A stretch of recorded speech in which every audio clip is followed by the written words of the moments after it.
अस्सलामु अलैकुम। लैलतुल कद्र में अल्लाह रब्बुल आलमीन इन 5 लोगों की इबादत कबूल नहीं फरमाते, इन 5 लोगों की बख्शिश नहीं फरमाते।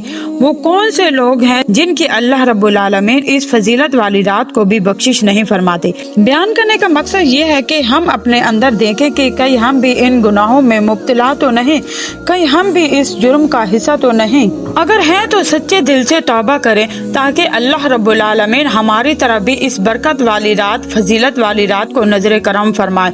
वो 5 लोग कौन से हैं? नंबर 1, शिर्क करने वाला, अल्लाह के साथ किसी को शरीक ठहराने वाला, इसकी भी इस रात अल्लाह पाक बख्शिश नहीं फरमाते। नंबर 2, मुनाफिक, अल्लाह रब्बुल आलमीन मुनाफिक की भी बख्शिश नहीं फरमाते। नंबर 3, कतई रहमी करने वाला, रिश्ता तोड़ने वाला, अल्लाह पाक इसकी भी इस रात को बख्शिश नहीं फरमाते।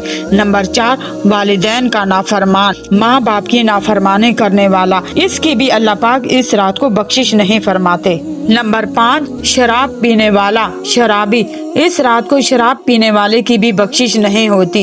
ये 5 लोग ऐसे हैं जिनकी इस रात अल्लाह रब्बुल आलमीन बख्शिश नहीं फरमाते और ना ही इनकी इबादत कबूल फरमाते हैं। हमें इन गुनाहों से बचना चाहिए। अगर इनमें से कोई गुनाह सरजद हो गया है तो सच्चे दिल से तौबा करनी चाहिए।